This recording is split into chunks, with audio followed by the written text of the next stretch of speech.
नक्सलवाद की हिंसा से त्रस्त रहा पलामू आज फिर कहीं न कहीं गमगीन हो तो उठा। हर आंखें नम है हमारे उटाई रोड थाना क्षेत्र के लहर बंजारी के शहीद हरिद्वार साव के घर, जहां पर आज इनका अंतिम संस्कार के लिए पार्थिव शरीर तो आया है, लेकिन वो अरमान कहीं न कहीं उस आईडी ब्लास्ट के साथ उड़ गए जो अभी सजोए गए थे। हम उस घर पे हैं, हरिद्वार साहब के घर पे, जहां आप देख सकते हैं कि काफ़ी संख्या में भीड़ लगी हुई है। सब उस शहीद के अंतिम दर्शन के लिए हैं। आखिरकार ऐसा क्या आखिरकार ये तांडव है जो कि झारखंड की धरती से कहीं न कहीं छूट नहीं रही। हमारे साथ वरिष्ठ पत्रकार नागेंद्र शर्मा जी हैं। नागेंद्र जी, कितना दुखदाई है उटाई रोड का ये शहीद हरिद्वार साहब के घर का जो मातम पसरा है। अब इससे बड़ा और दुखदाई क्या हो सकता है कि जिस परिवार का सहारा ही छिन गया हो, उससे बड़ा दुखदाई और क्या हो सकता है। हरिद्वार साहब अपने दो भाई थे, एक भाई सीआईएसएफ में नौकरी करता है और दूसरा जगुआर में थे। 2010 में इनकी नौकरी हुई थी, 12 में इनकी शादी हुई थी। इसके बाद से लगातार ही अपने जन समस्याओं से जुड़ते हुए वहाँ तक पहुँचे थे। बड़ी गरीबी से निकल करके उस मुकाम पर पहुँचे थे। आज माँ बाप के सहारा छिन गया है। इससे बड़ा दुखद स्थिति और क्या हो सकता है।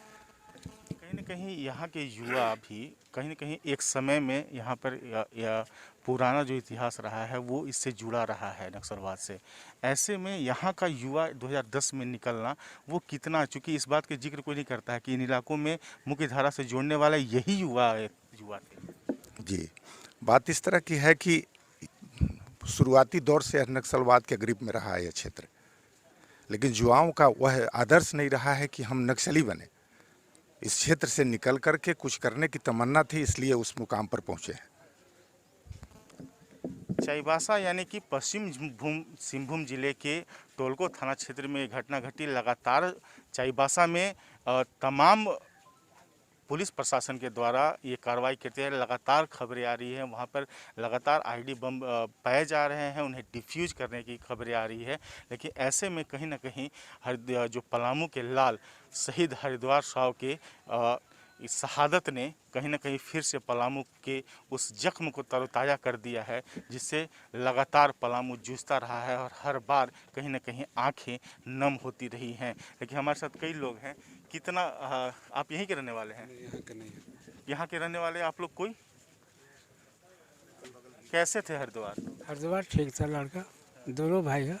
गरीबों आस्ती कैलाश साहब हैं को पिताजी हैं, और पढ़ दू करके काम करते रह के फिर अपना नौकरी का जब धर लिया।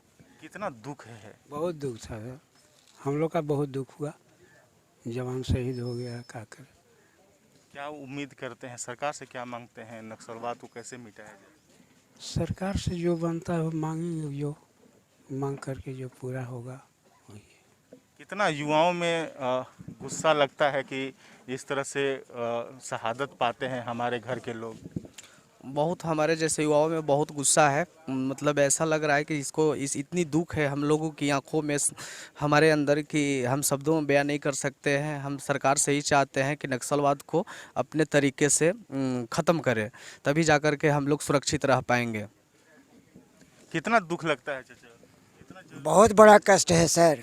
इस तरह से अगर प्रशासन विभाग पर लोग अगर इस तरह से किया जाए, ये जो उग्रवाद लोग हैं इन लोग के हर हालत में नष्ट किया जाए, तभी इस लड़का के गार्जियन को या यहाँ के लोगों को सब कोई के शांति मिलेगा। पलामू जिला स्तर पर जो बहुत लोगों का कष्ट है, इस तरह से प्रशासन विभाग पर बार बार हाथ उठाया जा रहा है सर। 16 तारीख के भी ऐसा ही घटना घटा है, फिर दूसर के बार में अभी भी इस तरह से किया जा रहा है, और लोगों के ऊपर इस तरह से जो है से करके बार बार तो सरकार क्या कर रही है? थोड़ा गार्जियन लोगों के इसके विषय में सांत्वना दिया जाए। इस तरह से सरकार के कम से कम ये बात जो है, बहुत लोगों का कष्ट है, समझ गए। और हम कुछ कर नहीं पाते। बेटा था, सहारा था, कर रहा था, दे रहा था, कर रहे थे। अब वो भी चला गया तो हम क्या करेंगे? कुछ तो चाहिए हमको।